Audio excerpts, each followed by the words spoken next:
Hey everybody, if you're listening to this, you've been listening to a show with the Oddcast Network, and we appreciate you. You can go over to patreon.com/oddcastn and get free exclusive bonus episodes, or pay $1 and get episodes for Jokey Pants Has Bad Taste early, as well as some extra bonus exclusives. Stay odd, stay happy, and thank you for listening.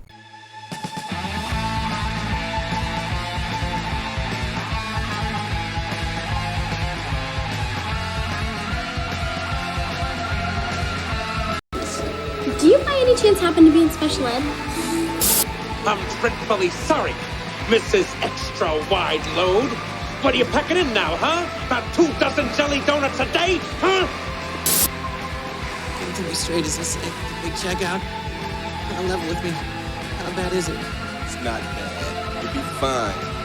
Back on your feet in no time.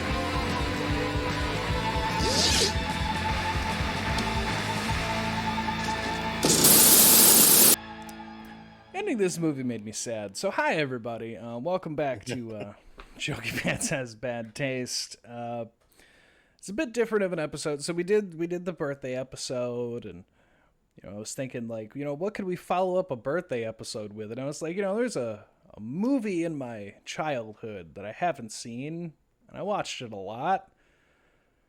And I rewatched it today, and it didn't end how I remembered it ending. My memory lied to me. So anyway, Jokey Pants here with Cerebral Paul again. So next week we're doing a doubleheader of Shade and Old Yeller. Okay, I remember how the Old Yeller ends. There's no way I can forget that. Don't go, Shade. Don't go. Yeah. And, yeah. Oops. Before we get into the movie, I just I've been putting in the beginning talking about our Patreon, but I just wanted to mention you get all these episodes early. If you're watching it early on Patreon, then hell, we appreciate you for checking it out and doing the thing. But the Bad Taste episodes you can catch early. We have some other exclusives me and Maverick have been working on that we've had a lot of fun doing, going through our nostalgia and finding that some of the things that we like actually do kind of hold up, like Ed, Edd and Eddy, and we did Kids Next Door, Codename Kids Next Door, and we did the movies, which are on the $1 tier, so if you're catching these early, you also can catch those, so thank you. Anyway, so yeah, Turner and Hooch from 1989. What a movie.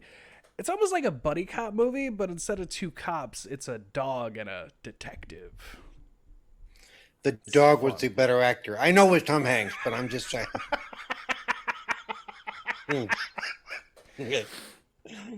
This was Tom Hanks' year, because was looking at it like he did this right after he finished filming for The Burbs, which is another movie I've enjoyed. And this movie did better, which was freaky enough. This movie, yeah, it did. Wow. And then right after this, he did Joe versus the Volcano, which I have not watched. Which did not do better. Yeah, looking at all the stuff of like this one did the best theatrically. I'm like, really? Well, hey, it's got a dog, so I guess I'm not too surprised. So yeah, this is an interesting one. So the director here is Roger Spottiswoode, which I didn't recognize, and the only movie he's done that I have seen is a movie that I'm gonna cover at some point, maybe by myself, or who knows, maybe I'll bring Maverick on. I don't know. I haven't decided yet, but it's definitely one on my list. Which is The Sixth Day, which is an Arnold Schwarzenegger movie, but it's about cloning. It wasn't good. It was not good. I enjoyed some moments in it. But it's one that's on my list. Yeah. The opening, the closing credits, the 2 best parts. Yes. Paul just doesn't like things. I think that's what we're learning here. Don't listen to him. Go watch it. What's the worst that's going to happen to you? On the seventh day, he got drunk so he could forget about the 6th day. That's what happens there. Yeah. Also, Bonfire Oddcast Network. We have a bunch of shirts for sale if you want to go check those out. The cool designs we've made up. But stay out, stay happy. Let's get into it. So for the people in my age group, people who grew up when this other movie came out. By the way, is your camera off intentionally? Am I staring at a purple screen for a reason? Yes. So for people around my age, you would know this next movie, and Turner and Hooch's directly inspired caused that other movie to be made. There's a very particular scene in this movie where Hooch is eating the car, and Tom Hanks' character Turner comes out and he yells at Hooch about eating the car. They took those voice lines and put that over Woody for prop animation to show Tom Hanks, like, this is what we want you to do for Toy Story. And he enjoyed it so much, he signed on to do that movie because he liked what they did. Yeah, they showed him what the technology could do. Yeah. Which at the time was very new. Boy, is it... I watched the new Toy Story. I have opinions. Don't worry, folks. You'll get those opinions soon enough. I think there were a lot of mistakes made, and they should just stop making them now. But anyway... You know that the 30-plus-year-old man is not the target audience for Toy Story. I'm just throwing that out there, you know. Hey, it doesn't matter if I was the target or not, okay? Okay, it's just things they picked. And also, I would argue 100% that might not entirely be correct, because the story they chose for this one, only people who grew up with the first and second movie would give any flying fuck about the characters they chose to focus on. And I went, this movie came way too late for what you guys are choosing to do here. It's only the people my age are going to give any shit about this. Anyway. So there was 3 dogs used in this movie. And Tom Hanks spent time with all 3 dogs. Another little thing I found out. There was the main dog, Beasley, who was 1.5 years old. He did most of the scenes. But there's, at the end of this movie, there's an obviously very younger version. And they had a stunt dog. I love that. They had a stunt dog. But yeah, so that's, just little things behind the scenes. I am a little curious. Do you think it would have turned out differently if Henry Winkler had made it? It might have been pushed a little bit more toward the comedic side, because I thought where they tried to be funny kind of fell flat. Some of it seemed a little off. It's almost like it was dry humor, but I agree. There are things that just don't quite hit. I mean, it might have been different. I mean, when it came out, I would have been, because this was 89, so... Yeah. I mean, I would have already been 20 at that point, beyond that. But yeah. Yeah, maybe. It definitely shows its age as far as how it was made. Definitely shows its age. As an 80s/90s movie. Yeah, and this actually came out... Yeah, and this actually came out after K-9, like 6 months or something after K-9. I did see that. The K-9 movie came out right before. It's another case of like Hollywood just making a movie that's like another movie because other movie was projected to make money.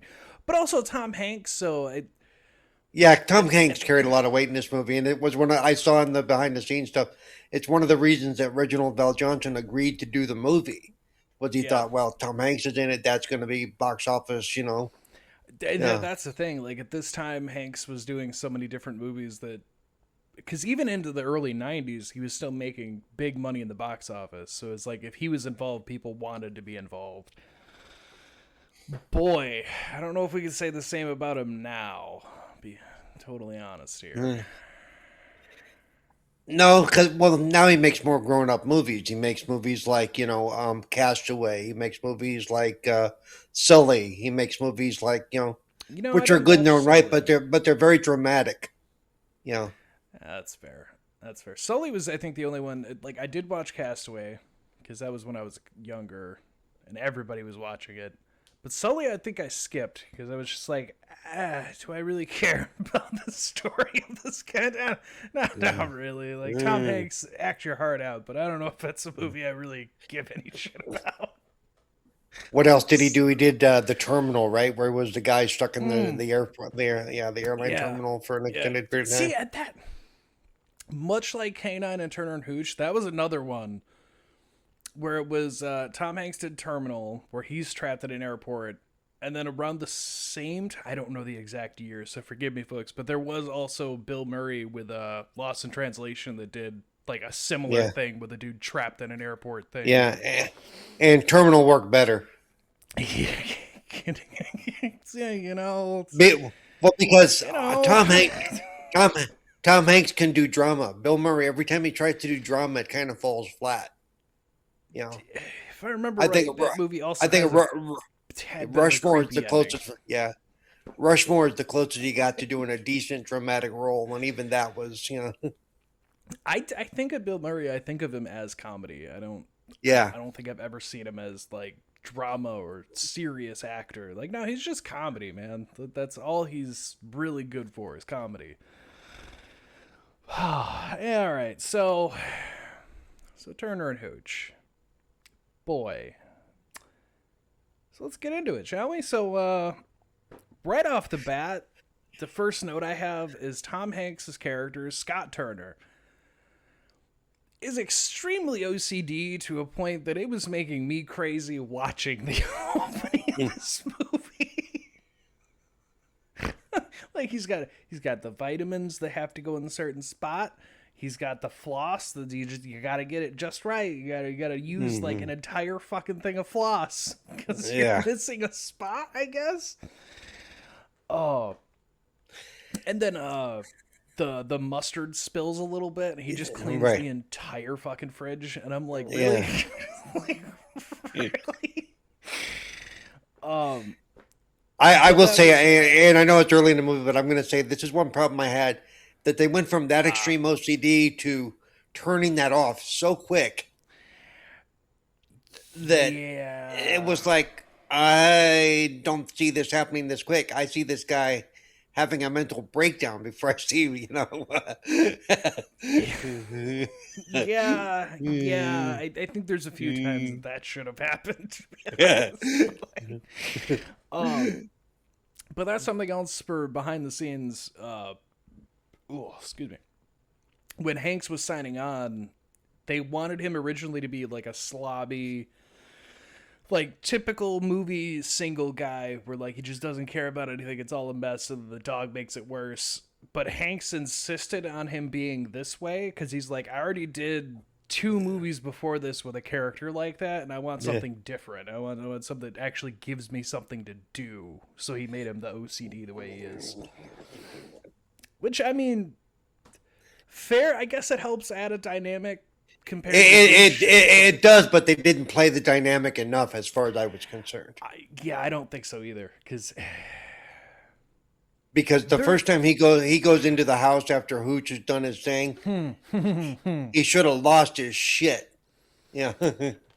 Yeah, the dog died. All right, the dog didn't live for the whole movie after that point.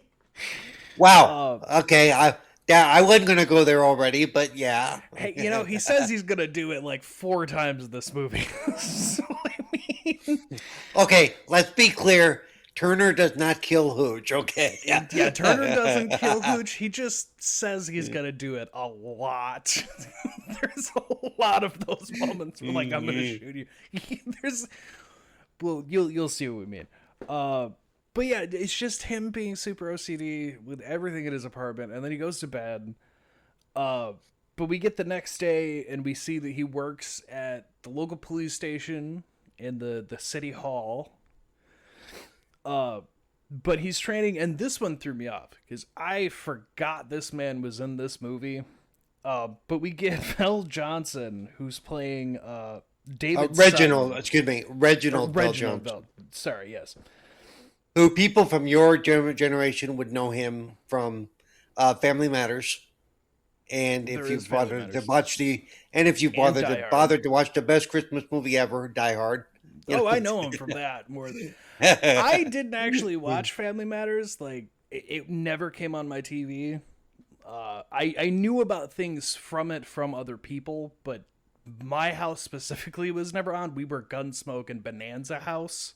Family Matters never came on. You know, if you were watching those two shows, you could have probably watched them at any time because those are old shows that are shown on the old UHF channels at that point. Yeah, that's when Stepdad controls the TV, and it was either NASCAR, Gunsmoke, or Bonanza. Those were your choices. Okay. That was all you got. But I knew about Urkel from Family Matters. Like, I'd catch a few things when I was at my grandma's. Right. But I knew him more from Die Hard because that's where I really first saw him. Right. It was like, oh, I recognize that guy from that show. But like, yeah, that guy. But it threw me off because I forgot he was in this movie. I forgot he was in here at all. Again, which behind the scenes was a role he almost did not take because it would have been his third cop role. And he was like, I don't know. But then he saw Tom Hanks was, attached to it. And he was like, okay, well, I can probably make some money with Tom's. Yeah. All right. Which good on him. The smart choice there. Smart choice because this one, as we'd said before, did the best of the movie string that came out in like this 3-year period. Yeah. But yeah, so we get him, David Sutton, and he's being taught how to precisely file paperwork and where it all goes. Because again, he's fucking OCD as shit. So Turner's like, no, you got to put it here, here, here. And then they get a call. They have like 2 calls to get. So they go to the docks. Yeah. They have to check on some things. And this is where you find out that the reason Sutton is there is Turner's transferring to a city. He's going to the big city. So this job is going to be opened up. They need a detective, and he's training Sutton to take his spot.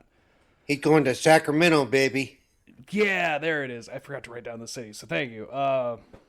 Which there's there's an old lady that comes out and is like, yeah, just take these muffins as a thank you for all the work you do to make sure you don't get shot in the big city. And he's like, yeah, okay. It's just like, oh, he's gonna get shot.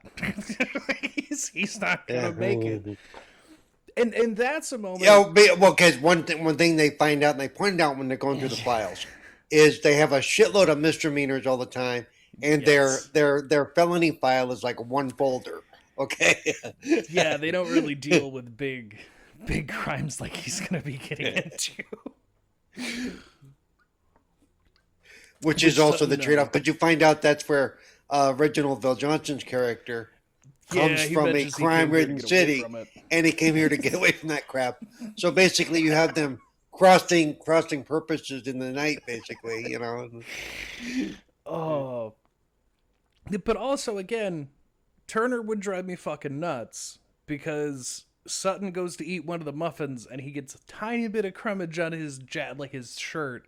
And Turner pulls out a fucking handheld vacuum and is like, nope, let me get all that real quick. It's like, good God, man. Also, the whole don't drink that in the car. Yeah, we'll hold on to that till later. Yeah. Let's not bring that up. Dude who has OCD would have definitely been like, don't eat that in my car. All right. So yeah, he's transferring out. When they get to the docks, I had a holy shit point at the screen and go, that guy. Because it's the younger, he's very, very young here, being 1989. But the dude who plays Foggy Nelson in the Daredevil series is just a random cameo, like it's just a kid of one of the dock workers. And I immediately went, hey, it's that guy. But holy fuck, he's young. He's like maybe 12 years old. It's like, holy shit. Oh, but it's funny when you Google it, he's credited in like the top people because of how famous he's gotten from the series. And I'm like, he's in there for like 10 seconds. Why is he like a top name? What the fuck? Oh, but yeah, so he checks on this. They tell the just basic things of he's just checking in on an old case of things went missing. Have you found this, blah, blah. But this is where he goes to the other side of the dock, and this is where he opens up the gate, and he has a muffin with him, and now we get to see Hooch. who's just the most lovable dog. He just goes. Well, and that they actually did this well because you don't actually see him for quite a while because you get a whole make sure he's tied up, make sure Yeah. Just Turner holding out the muffin in front of him. And just as Hooch starts running at him, it's just like, I brought you a muffin. By the way, I don't know if you've seen it, but our partner in crime posted in our chat that he hates this movie. I just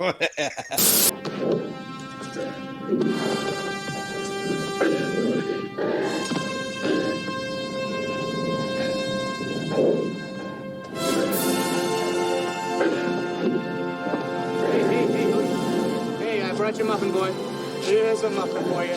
Nice little muffin, Hooch. See the muffin? See the muffin, Hooch? Here's the muffin for Hooch. I brought a muffin for you. The muffin, Hooch. Hooch, a muffin. A muffin, Hooch. Muffin.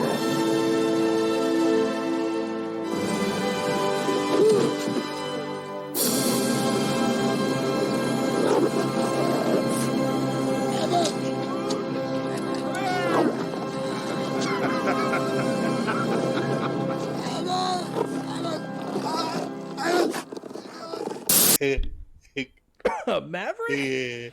Yeah. I know, I did not see that, but I tossed my phone away. Be distracted. I'm not surprised. Here's why I'm not surprised, folks. When we did the cartoon brackets years ago, Maverick denied anything like Yogi Bear, Snagglepuss, like anything that was animal-wise. He was like, no, terrible, hate it. He just doesn't like animals. It's really wow. So I'm surprised. Oh.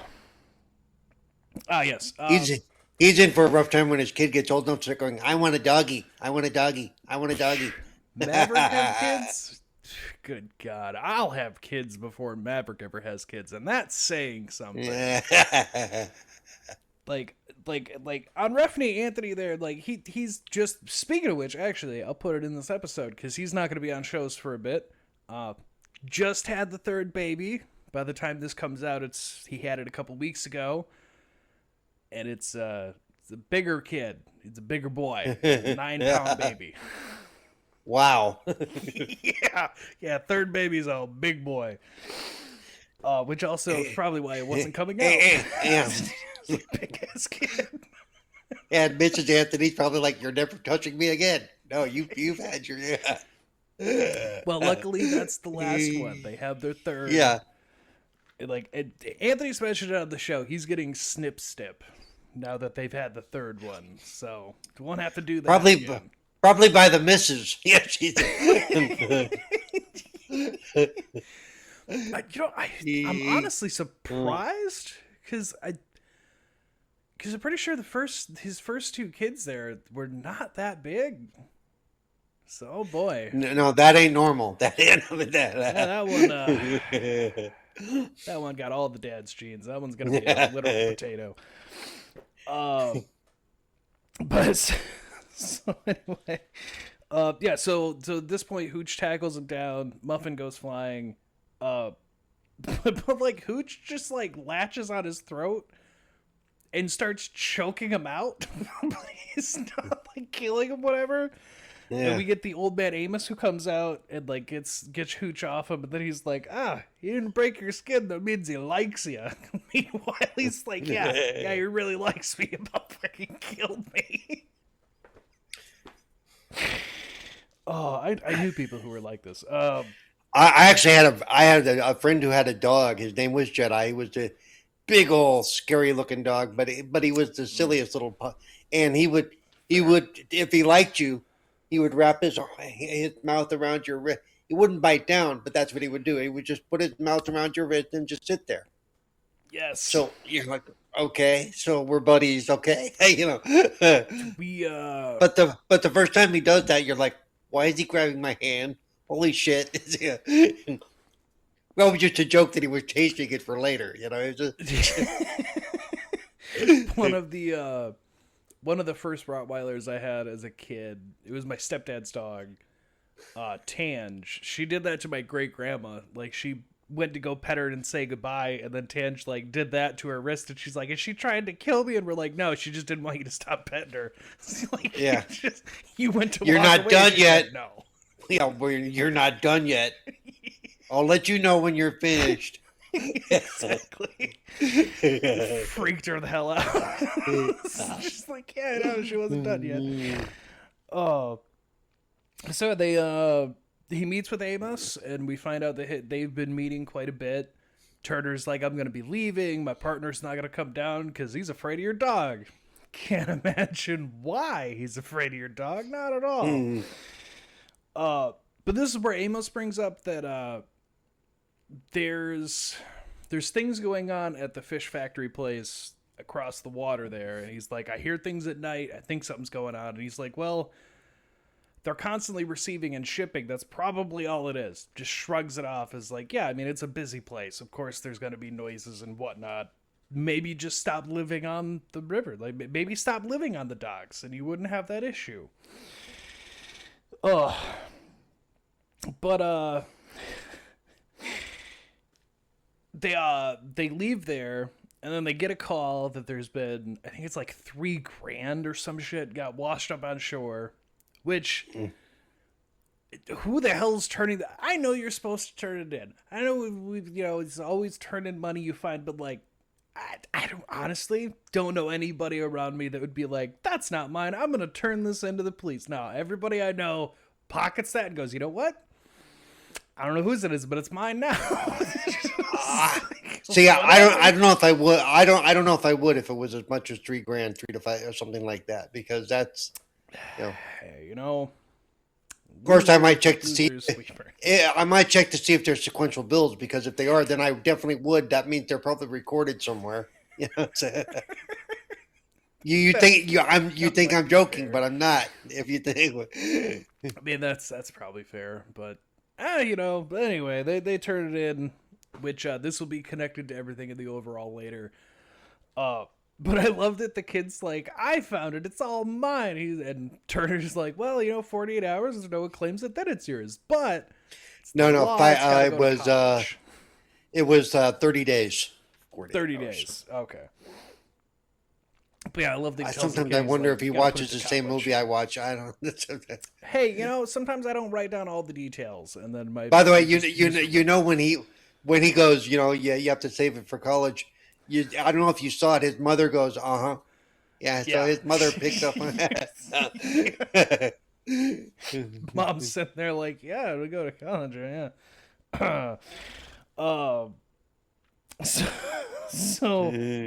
So at that point, it's like we have this money connection. We know something's going on at the docks. We cut over for the night we see at the factory, fish factory, whatever. There, that like there's dudes talking, and then a dude goes running away.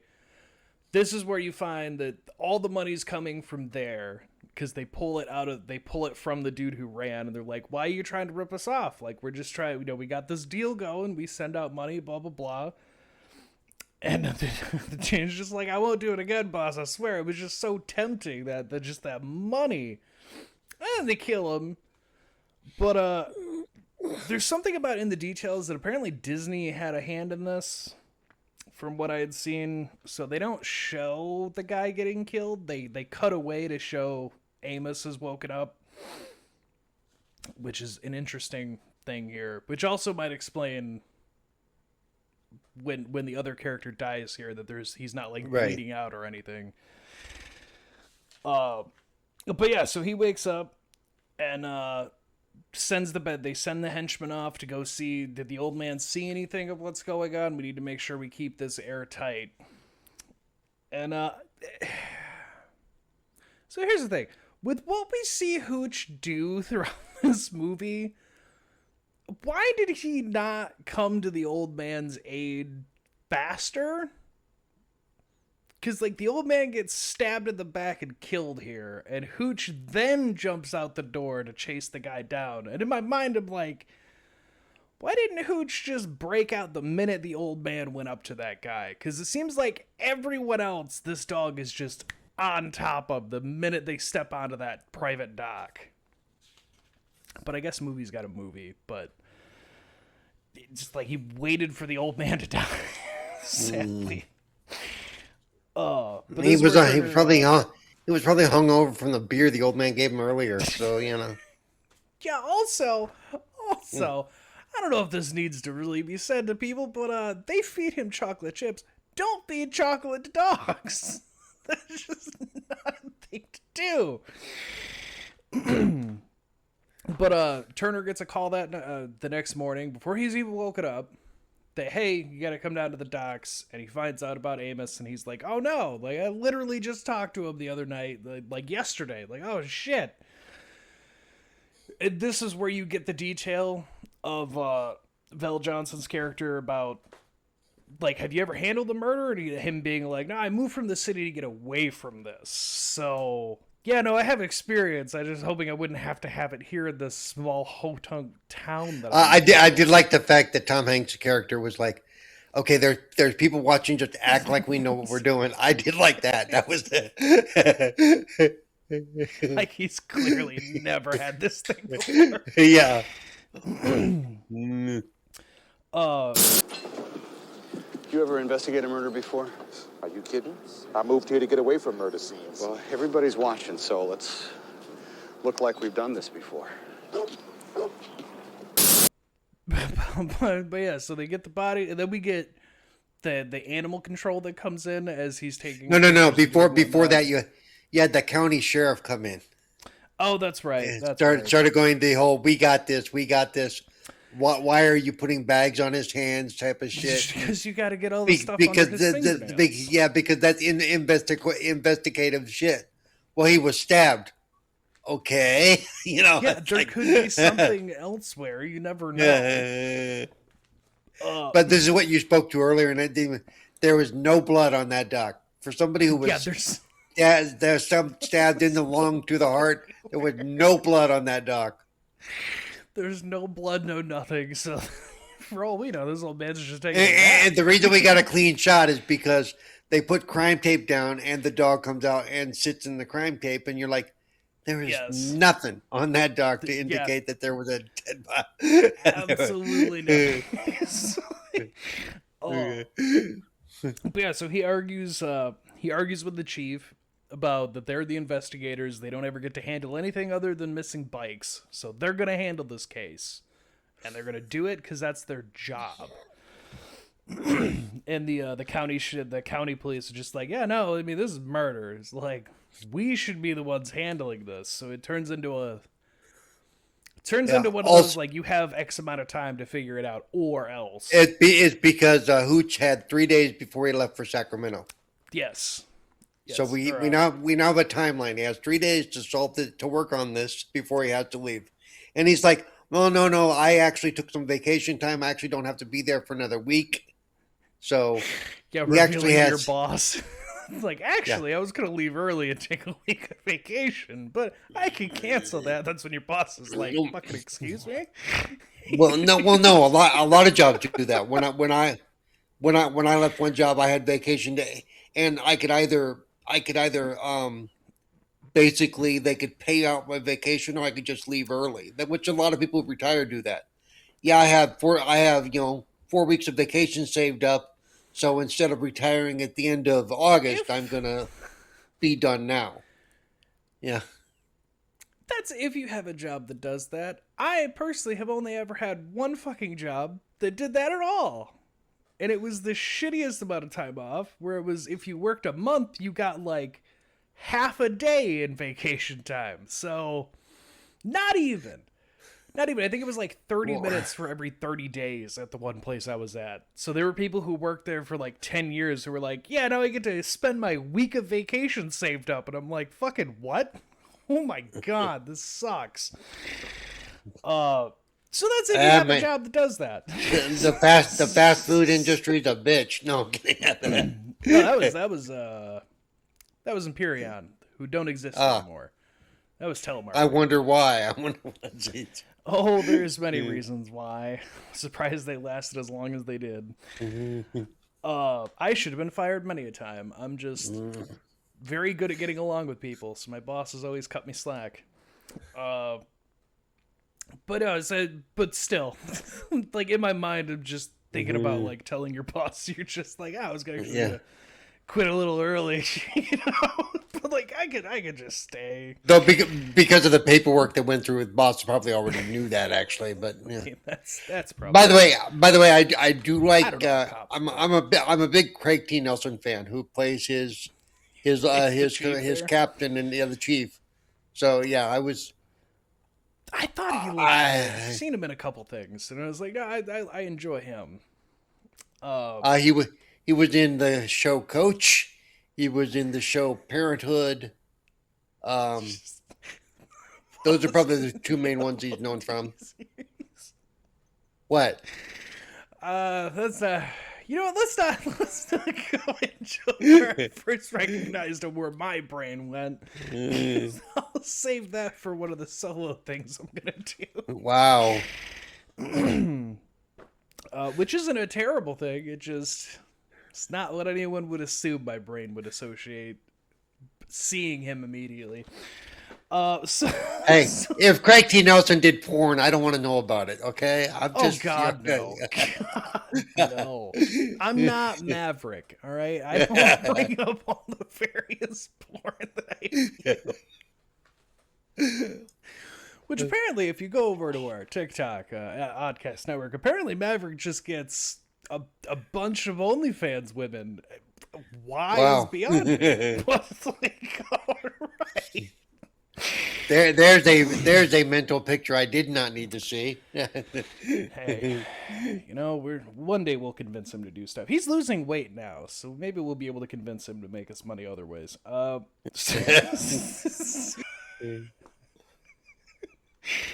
So after he argues with the cops, we get animal control who show up because Hooch is still in the boat house there. Yeah, they got him separated from the body because, like, in every he was guarding his master's body. Yes. So yeah, yes, he was a good dog.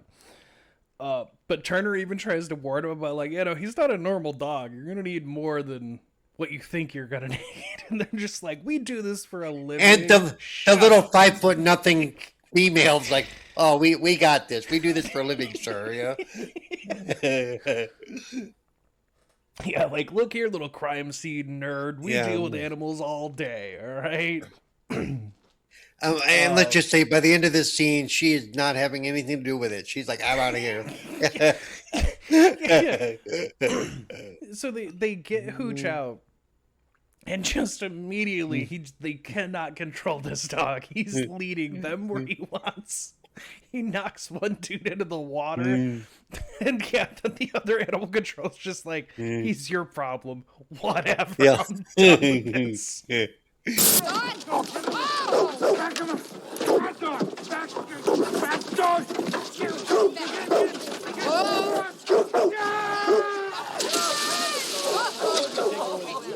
Good boy, come on. Over here. Whoa! Whoa! Slow down, boy. This dog's nuts. We're gonna have to shoot him.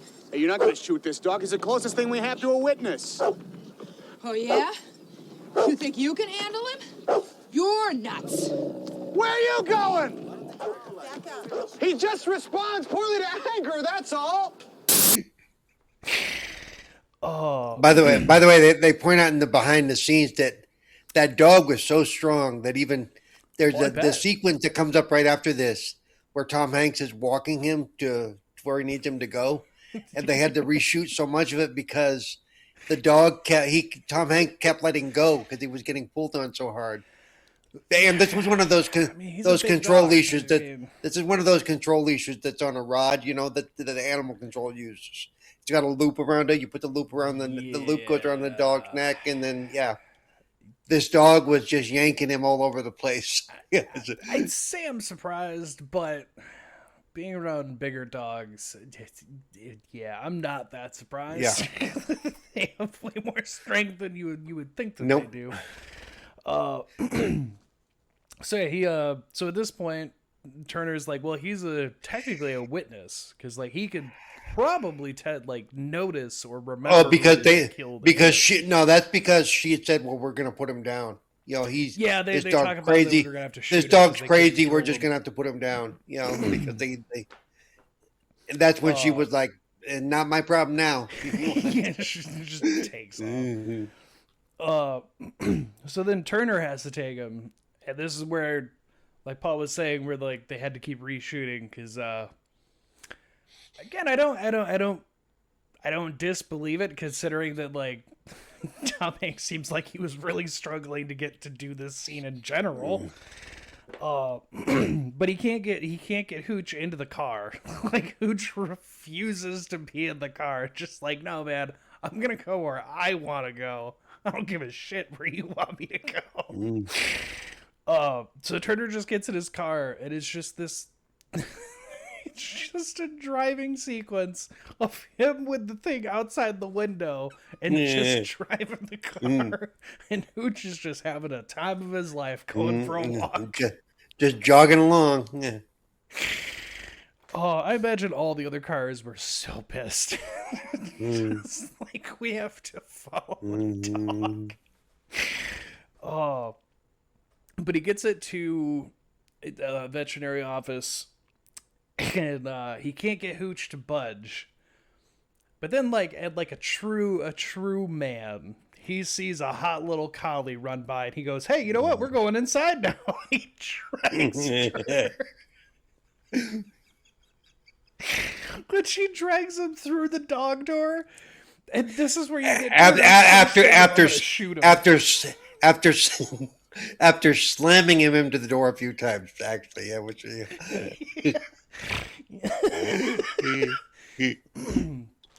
Yeah, he gets just absolutely destroyed here. Yeah, then he talks about he's just gonna shoot the dog, and the vet comes in. She's like, "What's wrong with you? You can't do that to this poor innocent animal." And he's like, "Lady, you don't know what you're talking about. It's not a normal animal." Oh, yeah. But she gives him like some stitches, and she's like, "Oh, this should have been taken care of a while ago. You're a terrible dog owner." And he's like, "It's not my dog." So, well, I want to talk to whose dog it is then. It's like, well, he's dead. So tell you what, the dog can be yours if you want him. It's basically where he goes here. That was actually nice of me. I would have been like, "You're going to need a Ouija board." Yeah. Yeah, do you have a way to talk to spirits, Doc? But yeah, so she fixes him up, and then she just immediately turns this all around on Turner as he's like trying to tell her, like, no, just take the dog. You know what you're doing. I've never owned a dog. Just you take him. You take him. I love how she walks him outside, gets the dog in the car, and then she's like, "Are you single? Married? Kids? No?" Yeah. Great. You have a house or a house? Oh, great. You two are going to do great together. And walks back inside. Just like, I'm not taking the fucking dog. Like, no, man, he's all yours. Oh.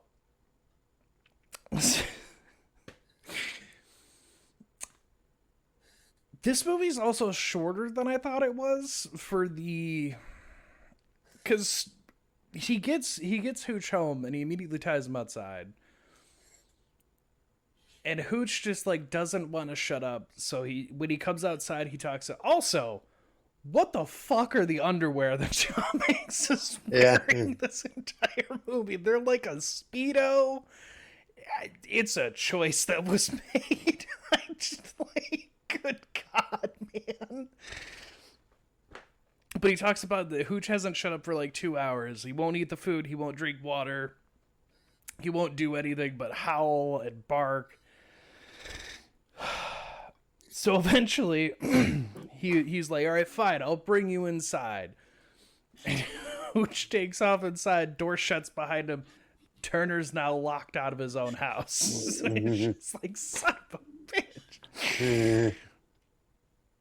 But he goes over to one of the windows, unlocked, pulls it up, and I kind of enjoy this where like Amos had told him earlier that Hooch responds badly if you're angry with him, so he just gets stern and tells Hooch to back up, sit, let me into my own house. He does this. And this is where we get... he basically just puts Hooch just like, yeah, this not really a dog house, so I don't really know what to do with you, but you don't go in my room, you don't go in kitchen. Well, yeah, I thought this was interesting. He's giving the dog the tour of the house. This is not your room. This is not. This is also not your room. Yeah, this is. We do not slobber. This is. I do laugh at that. That every room he gives him a list of rules, and then just, this is not your room.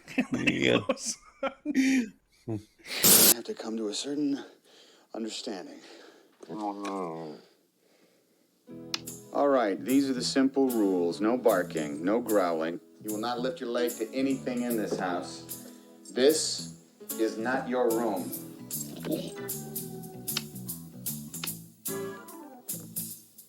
No slobbering, no chewing. You will wear a fleet collar. This is not your room. No begging for food, no sniffing of crotches, and you will not drink from my toilet. This is not your room. This is your room. The rest of the house is mine. When I come back into my house, I like to find everything where I put it. Everything in its place. Now, you don't touch my stuff, and you certainly won't touch any of yours. Well, this is the room to do that. And he puts some in a laundry room. It's a wet room. It's a wet room. Okay. Because he came from outside directly into that room, so it's a wet room. Okay, I couldn't tell if it was supposed to be like a garage or like attached thing, because he has like the tool thing on the wall. Yeah, but basically it was a wet room. Okay. So it seems fine. Then the next day he brings Hooch with him, because, you know, they're going to try to figure out if the dog can memorize whatever. Help him spot things out. And this is where Hooch just decides to eat the car while Turner's up at the office being busy. Hooch just doesn't give a fuck.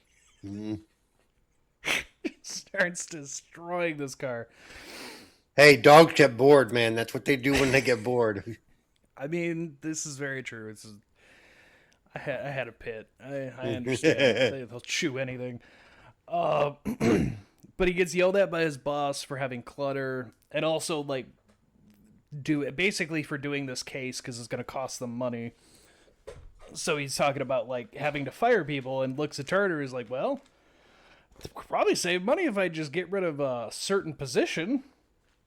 And you get Turner just like, no, we'll take care of it. We'll clean things. Like, we got this.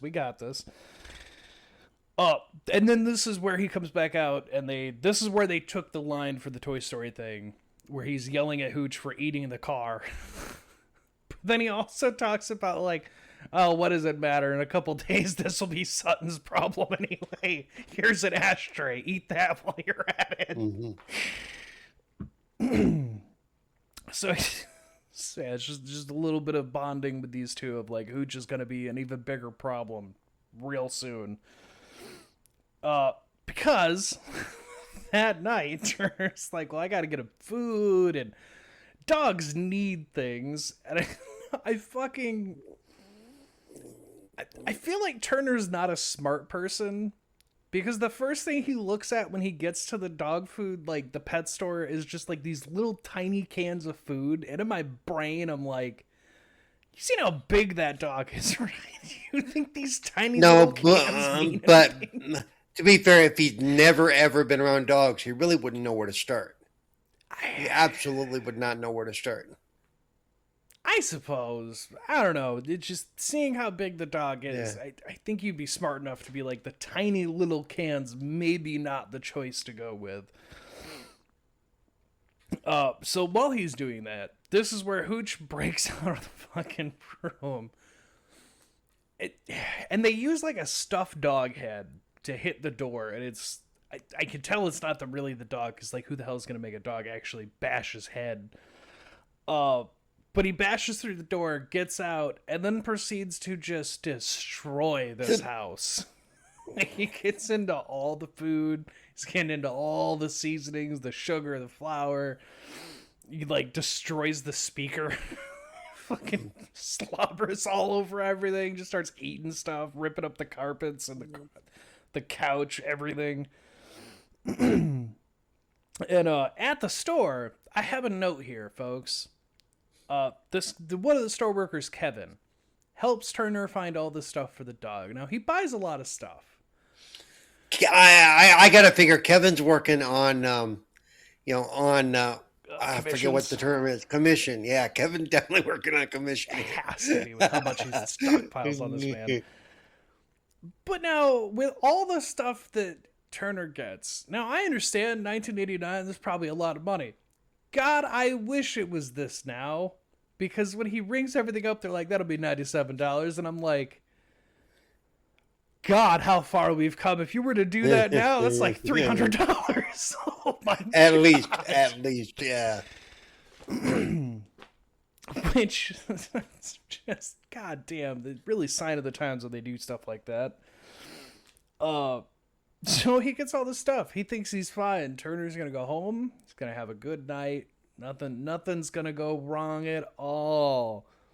Until he walks in the door. Oh, because Hooch also found a soccer ball. And apparently he really likes soccer balls. So he slobbered in through his soccer ball around the house.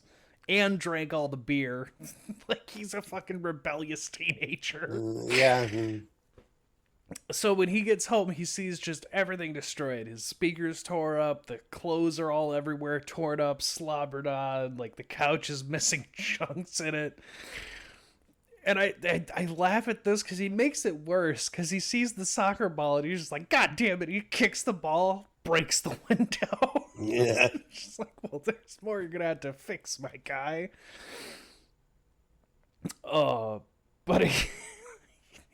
his records are all smashed and eaten. And Hooch is just chilling. Like, he gets into his room and Hooch is just on the bed like, hey, how's it going, man? And you have a pretty nice place, let me tell you. Yep. But yeah, this is where Turner, again, as I had said in the beginning, I feel like he would have killed him sooner. Because at this point, he literally pulls out his gun. And he's like, I'm gonna kill him.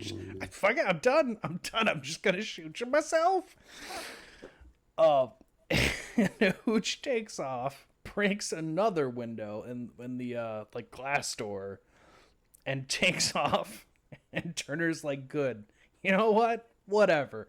Don't come back. But then Hooch does come back. But he brought that collie from before. He brought his girlfriend this time. So then Turner has to try to bring both of these dogs back, which it's a bit funny because he gets the collie out. Collie goes back up to the doggy door, and then he tells Hooch, he's like, she's telling you to go with her. She's telling you to go with her, boy. Just go. Go with her. Go on. And the minute he goes to walk away, the vet comes out and it's like, hey, what you doing out here? Yeah. And you see Turner with the look of like, God damn it, I was so close. I was so close. But this is where this movie takes a love interest angle. I have a few issues with how this kind of play, because this feels weird in this movie, I'll be honest. Because she asks for help with her fuse box, so he helps with that. But then because of Turner's OCD, he sees she didn't finish painting a room. So then he finishes painting it and has her like get back into painting. Well, also she has splash over as well. that he had to clean that up. He couldn't handle that. That was yeah. Can't handle seeing all this stuff. Yeah. So they do that, and then they make a date for the next night to come out and paint. And now this is just going to be a thing. It'll be a thing for the rest of the movie. They move very quickly. Because they get into a conversation about because kids. Remember, this is all within like a 3 to 5 day period where Yeah. Except for the ending when it does a time skip. It doesn't specify. Yeah. How what? Which I guess you could kind of assume, but still. So he locks Hooch back up into the room he had him in. He puts boards all over the hole he made. Just like, this is where you stay, and if you're good, you're not getting out this time. And like, just this is your room. And then he goes to bed. But then, of course, he wakes up in the morning and Hooch is just in his bed, somehow got out of the room. Yeah. But now here's the thing. He didn't bother to give this dog a bath, despite how filthy it is, even though he's supposedly like OCD, everything needs to be detailed and clean. It is only now that Turner decides this dog is going to get a bath. But Hooch doesn't want to take a bath. So after wrestling him with the bed, destroying his bed in the process, he just takes him outside and uses what I imagine is like a car scrubber attached to it. Is. A Yeah, hose. it is. Yeah. But now he's all squeaky clean. Now he's a clean, pretty dog. What I did like about that though is that dog was having fun when they were shooting that sequence. You could tell. Yeah. They were having fun with that bit. Even, and behind the scenes they said Tom Hanks had actually spent a week or so with the dog so they could get this kind of relationship, make it feel natural, organic, yeah. Which it did. I mean, it really does work out. But this is where this is where some of the OCD stuff doesn't fit in. Exactly. When the house gets trashed, when the room gets broken out of, there's OCD guys would have, because he was just kind of walking through the house, kicking stuff out of the way and stepping on things. I'm like, yeah, that's not the reaction that somebody like that would have. They would be losing their shit. They would be absolutely losing their shit. There should be many mental breakdowns happening at this point. Which is again why I bring up it took him almost 2 days before he decided to clean off this filthy dog. Well, no, actually, it was only 1 day. But I would say to that, probably because if the dog could end up in my fucking bed, I may as well clean it up. I suppose at that point. So he brings Hooch back to work again. But this time, because he knows he's going to eat the damn car, he just brings him into the office. And this is where the plot of this movie, it's almost like this movie remembers that it has a plot going on. Because Hooch, there was a wedding mentioned earlier by the bad guys of this movie. And we see the wedding going on, and Hooch goes up to the window and sees the dude who stabbed Amos and just starts going nuts. But it's I don't know. There's comedy they try here because Hooch is just so strong. He drags the desk with Turner around, and he's trying to get into each window to get better angles at this guy. Until eventually he runs out the door by dragging the desk to the stairs. But at this point, Turner and his partner, they don't know what Hooch is going on about, but clearly there's something about what he saw outside that they're gonna go chase him down and figure out what he's chasing. And the dude Hooch goes running through the wedding and apparently traumatizes the bride. Will get brought up later that she was traumatized by the big dog. But the dude ends up getting in his car, taking off, and Turner and his partner, they hijack some poor kid who's like, I was just getting groceries for my mom. It's like, well, we need to commandeer this vehicle. There's in a vehicle that tops out at about 80 miles an hour. By the way, it's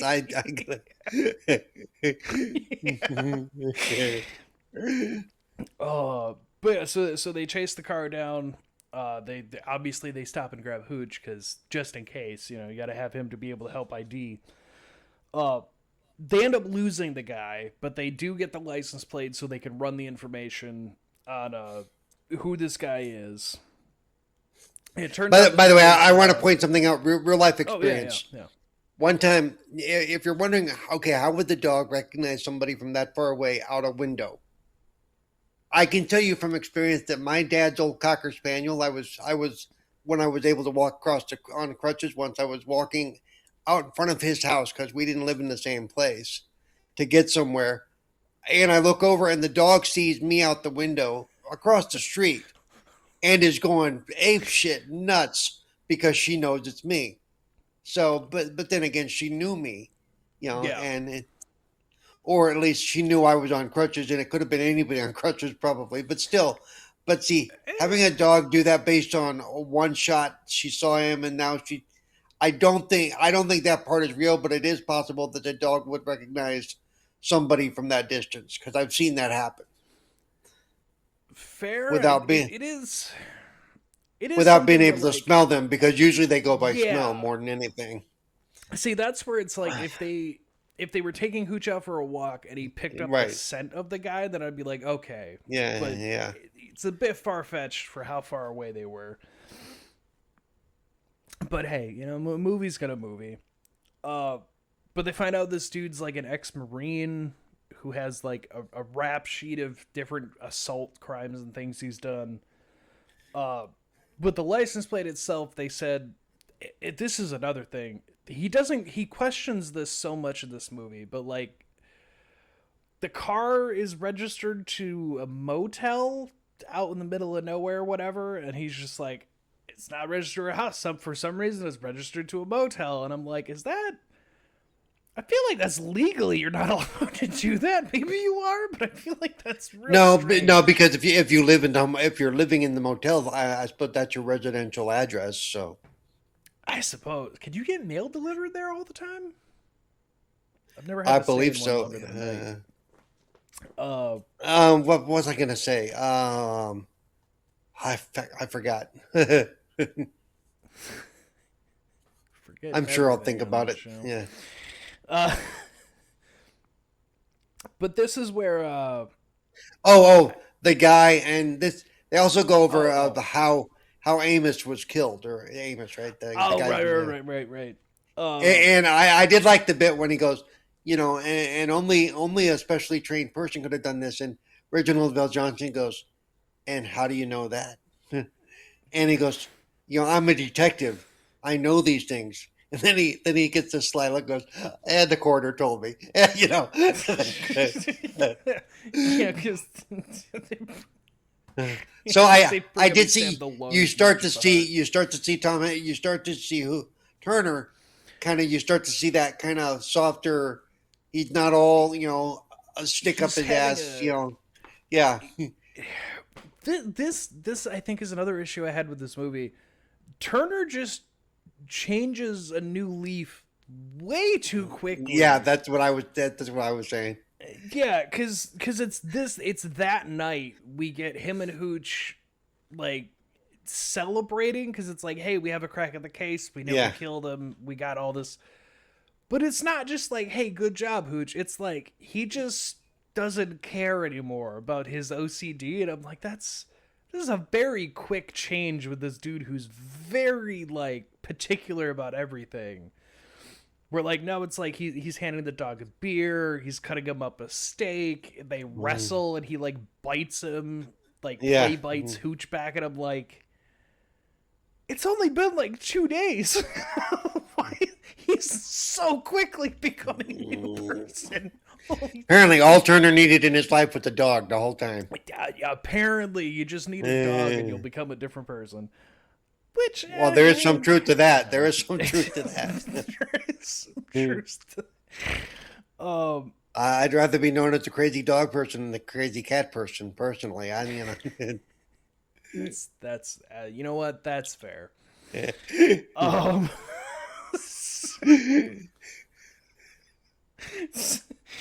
Also, I forgot to mention, he talks with Police Chief Hyde.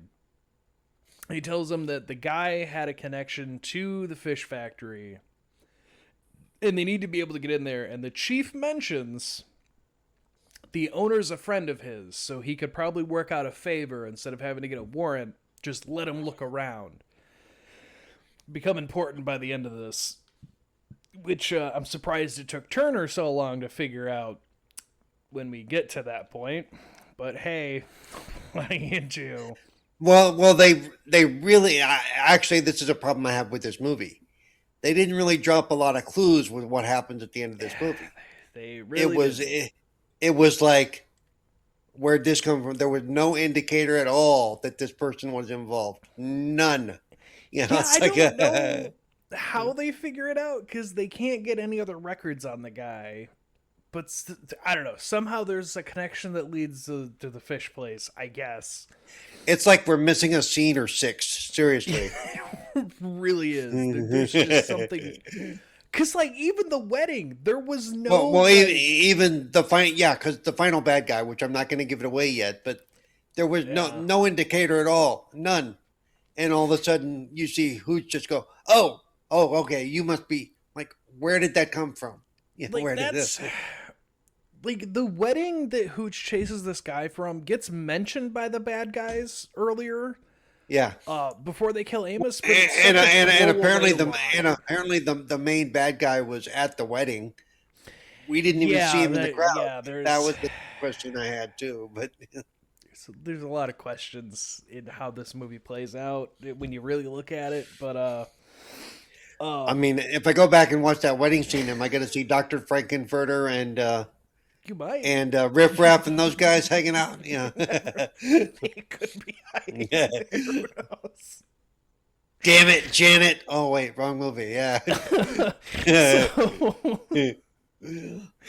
So the next day they do get to the fish packing place. And we get just an entire thing of them searching every fish, every tank. And they show the workers being like suspicious and eyeballing things. And I'm like, for the way that they talk about this, it doesn't seem like everyone is in on it. So why is everyone acting so suspicious? It seems like you'd have your normal everyday workers, and then you'd have like the small group of people who are doing the illegal thing. But this just makes it seem like every single fucking person in this place is in on the thing going on. And it is not just a small group. And I'm like, that's an entire factory. That's so many people to keep track of for this thing. Holy shit. But hey, I digress. They find nothing, obviously, which will come up at the end and raises more questions of like, nobody said anything sooner than when we got... Okay. But it doesn't matter. We cut over to a beach date with Doc Carson. And, goddamn, she is super forward. There's a lot of sex talk in this movie. Holy shit. Because she brings up to him about, like, oh, you haven't fantasized about that? And him just, like, trying to be nice. And she's like, well, you know, I mean, I'm a guy, you know, a little bit. And she's just like, oh, no. I've played out the entire scenario. We're gonna do it. It's like, holy shit, she's very forward. And then they do. They do that night, moving real quick in this movie. We're at, like, day 3, 4, and he's already sleeping with her. They're pretty sure this was day 3, you know? He barely knew her name, you know? But... You've met her, like, twice. Oh... They make omelets, and then Turner's brain clicks, and he goes, we didn't find anything because they're receiving the thing that they're doing. They're not just sending it. We came at the wrong time. We have to wait for the shipment to come in. That's it. I guess that's the only explanation they really give you for what's leading into the finale of this movie. So him and Hooch go on a stakeout, and they just stake this place out all night. And Turner goes absolutely stir crazy, sitting with a dog. He's just talking about everything under the sun, and Hooch is just staring at him like, I don't know what goddamn thing you're saying, but all right. You know, as dogs tend to do, you know. Yeah. Yes, they do. Oh, he also eats a dog biscuit. It's just like, you know, when I was a kid, I was curious. But as an adult, my dad used to eat milk bones. After he stopped smoking, he'd have to have something to chew on, so he'd don't ask me. You know what? To each his own. If that helped, that's hey, the old man's 82 years old. I'm not going to question it. You know, it didn't kill him, so you know. I've heard of sunflower seeds, gum.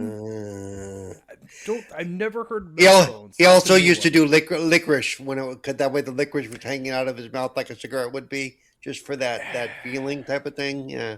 Yeah, I had an uncle that did stuff like that. Okay, so yeah, so they do the stakeout. He goes stir crazy.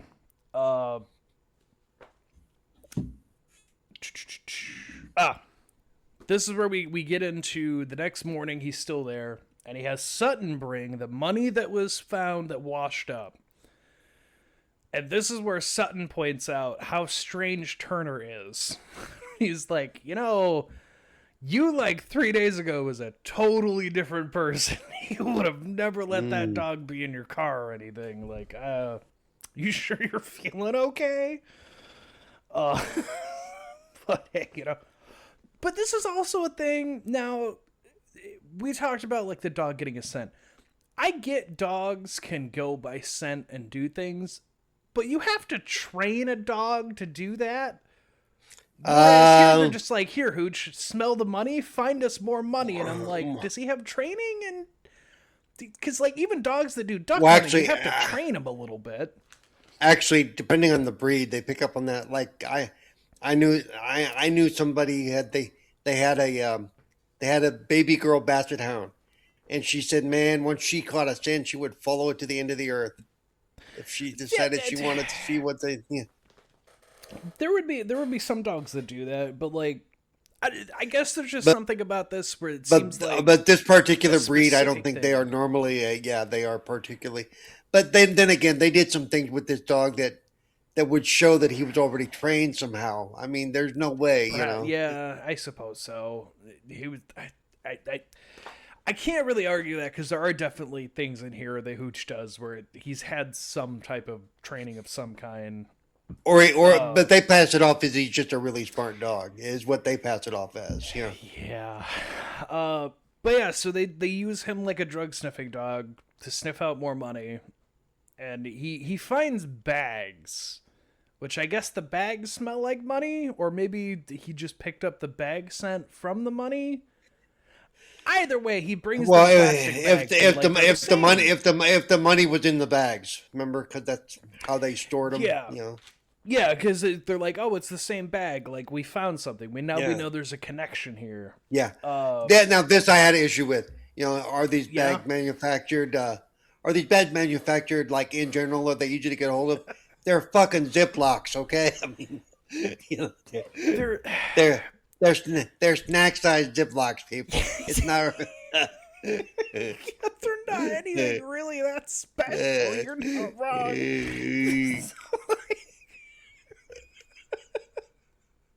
We found an exact match. Meanwhile, it's just some dude left his lunch out.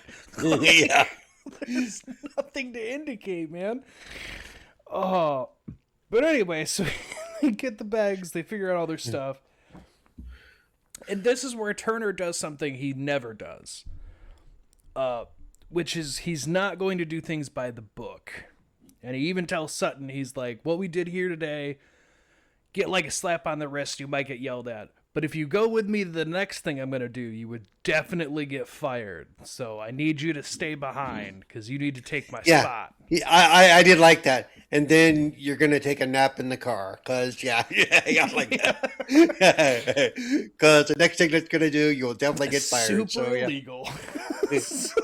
So nap it is. Okay, yeah. Because this is where Turner apparently just says fuck it, and we're also getting into the end of the movie, so he just needs to move real quick. They don't have time to deal with a bunch of other plot details. Turner just goes to the hotel that the dude was registered to, and he goes, which he doesn't take Hooch out of the car. He just leaves the dog, and he's like, I'll go ask about this guy. It's not like the dog was helping identify him or anything. But anyway, which Turner goes in and asks the dude, hey, does this guy stay here? And the dude doesn't want to answer, so he fires a shot. I gotta say, I did like that. He just, okay, so you got a warrant, and he's giving him lip, and he just pulled out his gun and like, I'm gonna shoot you in the leg. Bam! Hey, he doesn't shoot him in the leg; he shoots him in the outlet next to him. You shot me. Well, the next one will. So, do you know what I'm looking for? Oh, no, he said something like, "Well, you could have shot me. You almost hit me," and he goes something like, "Just almost," or something to indicate that he may have been aiming at the guy's leg. Seriously. Vacancy.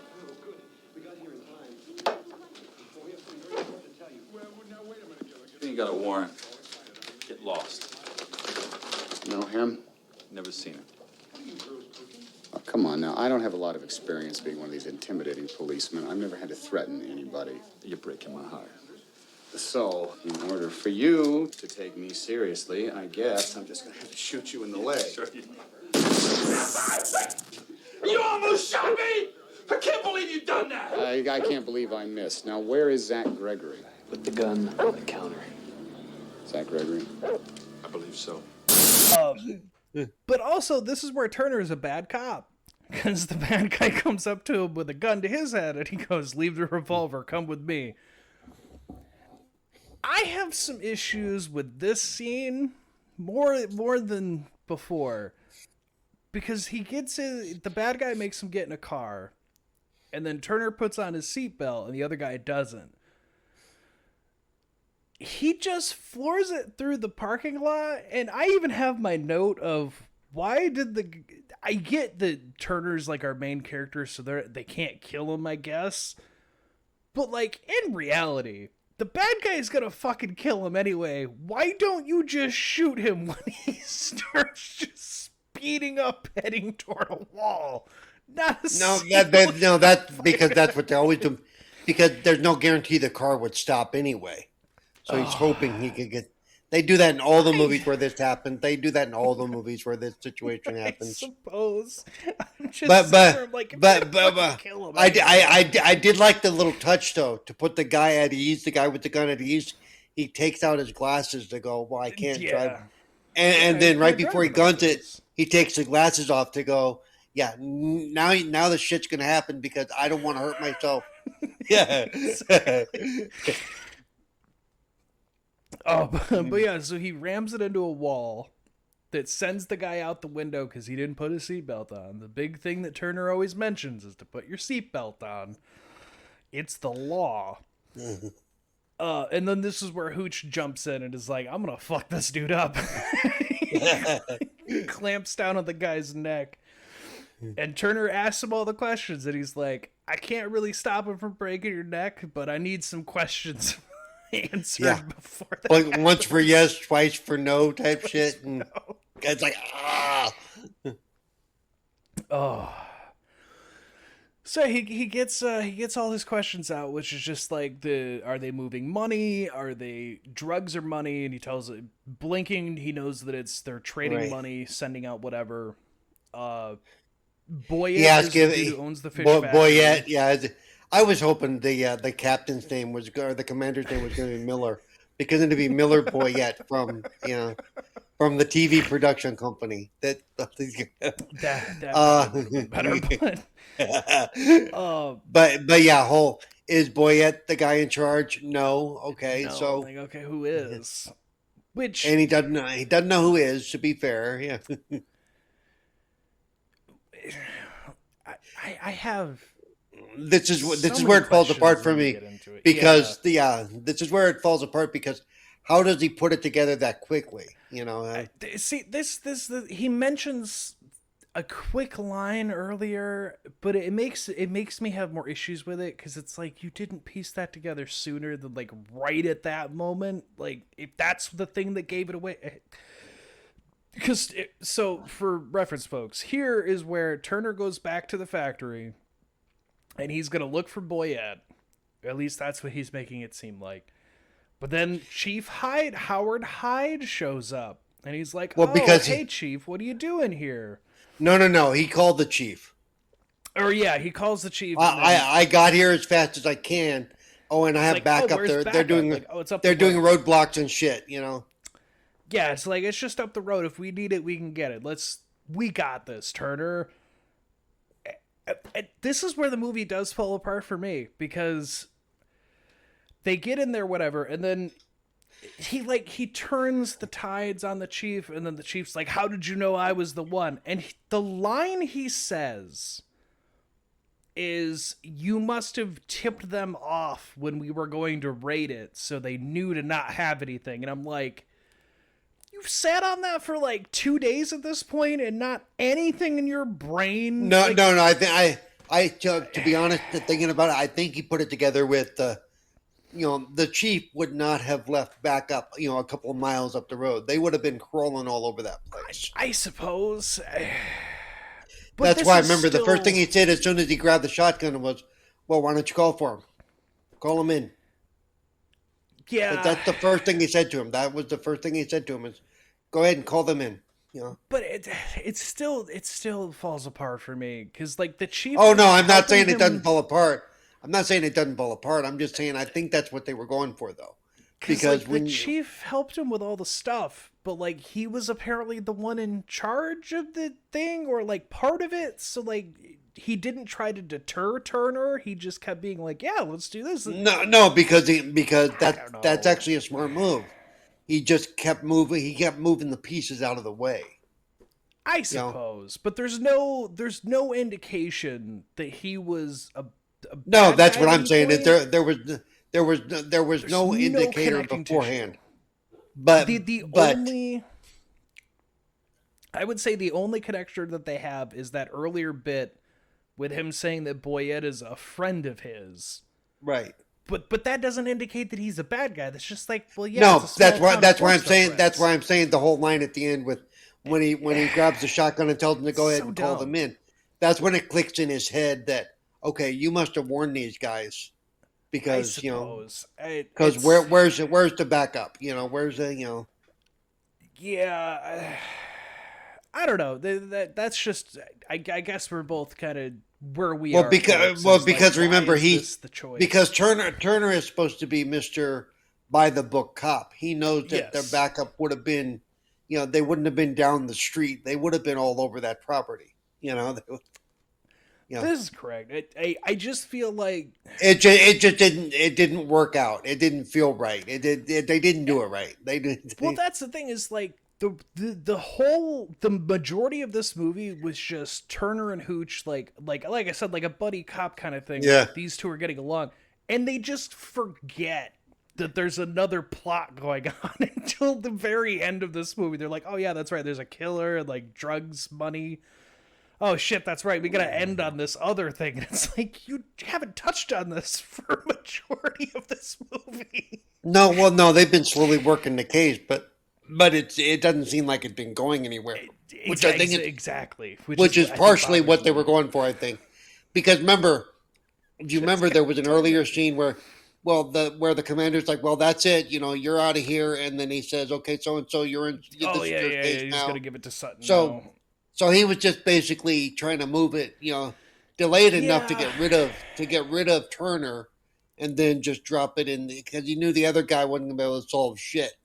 Yeah. Yeah, I mean, that's fair too. That's fair. I don't like, despite what I'm saying, I didn't absolutely hate this movie, and I liked it more as a kid, and I think I liked it more as a kid because I wasn't able to understand things now. Right. I'm like, Yeah, that doesn't add up.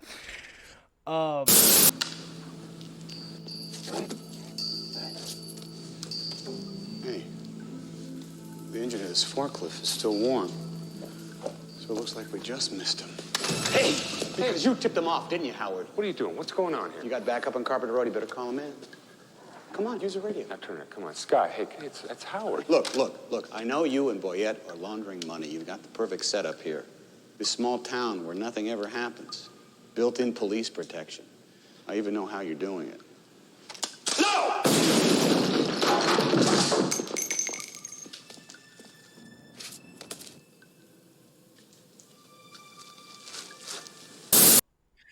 But yeah, so they just have like the whole good guy dukes it out with the bad guy here. Boyette and Hyde like try to team up on Turner. The Hooch gets inside and tries. well, to because remember that's the whole thing too. Is Hooch was sent to the back. Go to the. Yeah. Oh yeah, that's right. Yeah, he sends him to the back. Go, He's like, go "Come around, to the go back around door." to the back. Dog looking at him like, what the fuck are you talking about? Just kidding. It's like, I'm just here to kill a guy. So all of a sudden, Hooch is not only smart enough to go to the back, but he works his way in and up to the rafters, and he's patiently he's sneaking and watching the bad guys and watching Turner and.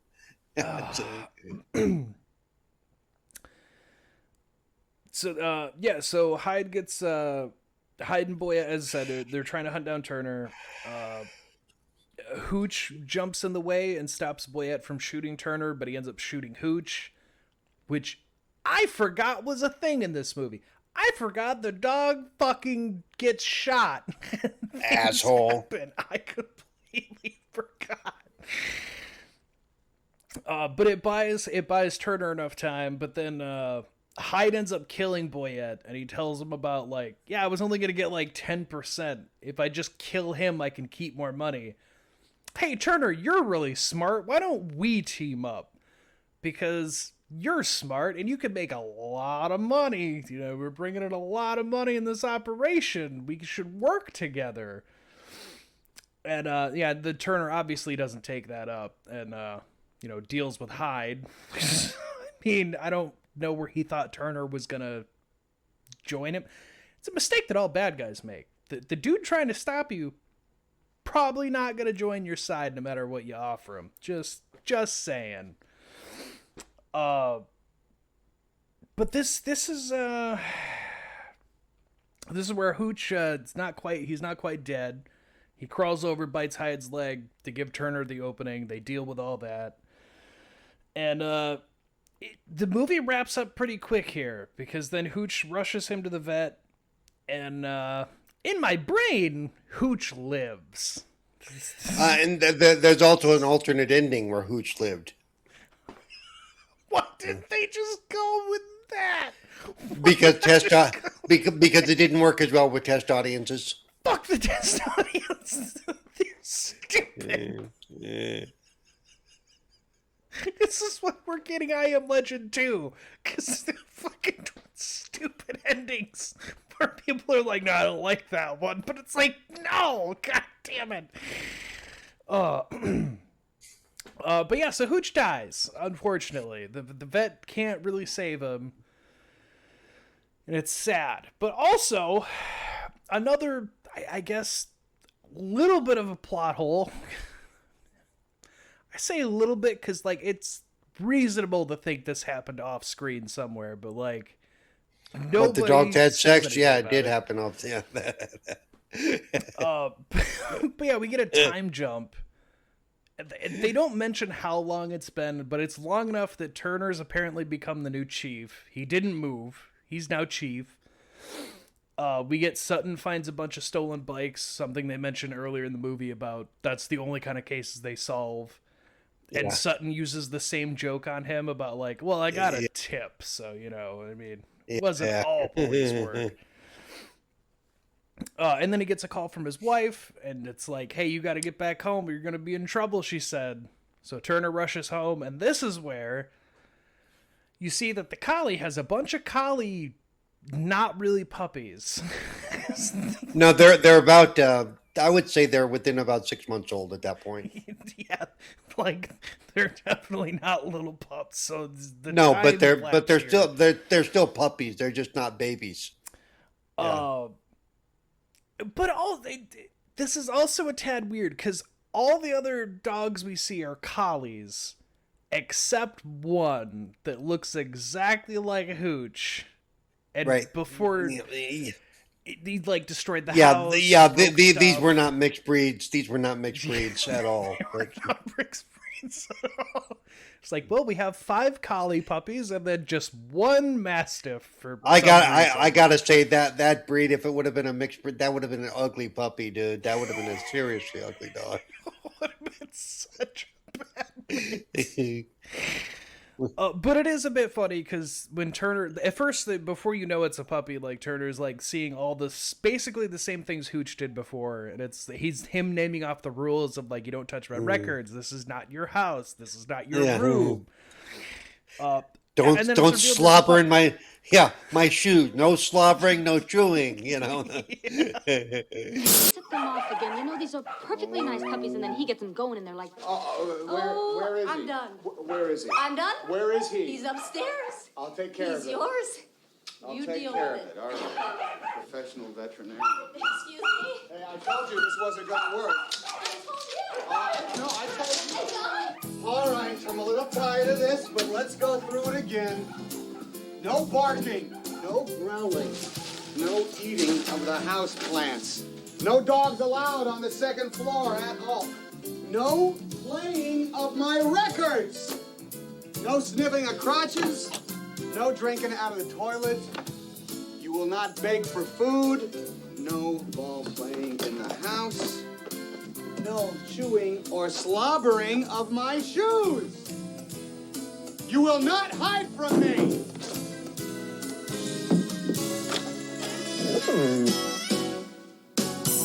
This is not your room. But yeah, that's Turner and Hooch. And you may be saying, was there a sequel? No. There's just a puppy now. There was a remake. Apparently there's a series that Josh Peck did. I haven't watched that because I'm like... When I was first looking for it, that's what I found first, by the way. I didn't even know that existed, to be honest. And I kicked play and started playing it going, this is not the Turner and Hooch I remember. I'm not even sure what I'm watching. Yeah. I saw that pop up and I was like, I didn't even know that they did this. I'm just going to go to the 89 one and forget that exists. I don't know why we're remaking Turner and Hooch as a series, but okay. I don't know. Apparently there is. I haven't watched it. Maybe I'll watch it and do a thing on it at some point. But the 1989 Turner and Hooch, it's fine. a movie. It's a movie. It's not the worst thing we've ever watched on this show. Speaking of, right after the 4th of July, the worst thing we ever watched on this show was my first movie, Uncle Sam. Yes, Uncle Sam. Go back and watch that piece of shit. Yeah, go back and look at the Uncle Sam episode. But hey, you know, if you want some Tom Hanks and a dog, it's fine. It's not the best movie ever, but it's definitely not the worst. It's down there, though. It's down there. I mean, it's a little down there. It's a little. Yeah. I'll give you that.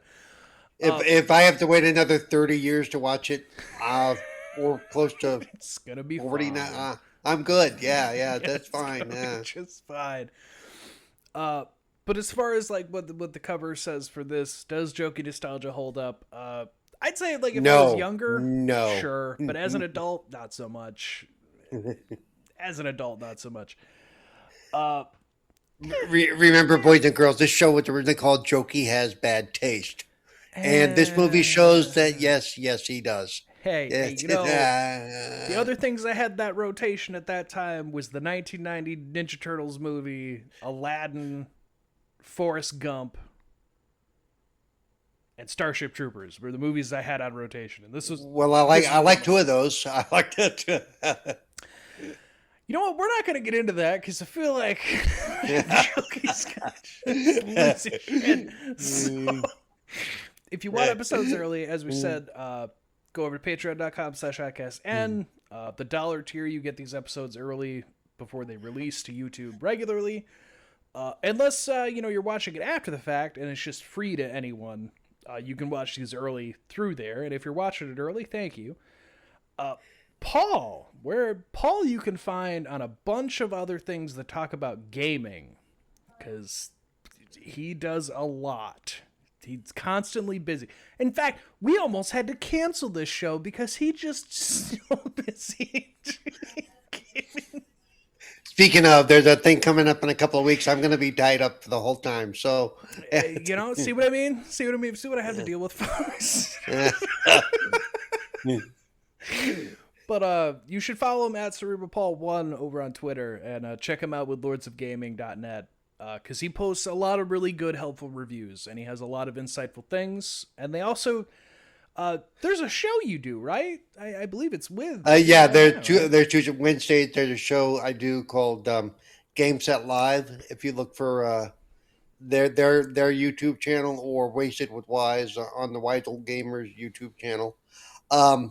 I would say with Lords of Gaming, it's not just me. There's a bunch of us, and we just give you the news and the reviews. We don't get into all this console war crap. We don't get into all the rumors and all that. No, you just want the information that's been confirmed and is known to be real or whatever. This is the place to go. Because right now, as we're filming this, there's all kinds of rumors and stuff going on the internet, and they're all wrong. I'm just telling you that right now. They're all wrong. But people are treating them like they're fact. If you just want the facts, go to lordsofgaming.net. It's very true. It's honestly, with the way things are right now, it's not too bad to just go check them out, understand what's actually going on, because there's people spouting a lot of shit right now. And then for us, follow us at Oddcast Network on all social medias, whether it's TikTok, Twitter, wherever. Search it, you'll find us. And just to remind you that as of today, Bad Taste with Jokey, we will no longer be doing physical media, digital only. I'm just saying.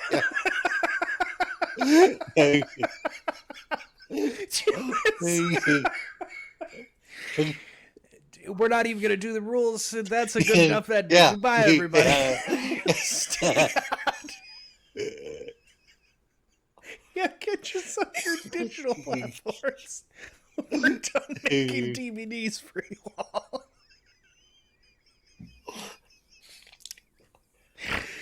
Oh, somebody bought the Blu-ray extended edition. Another real upset.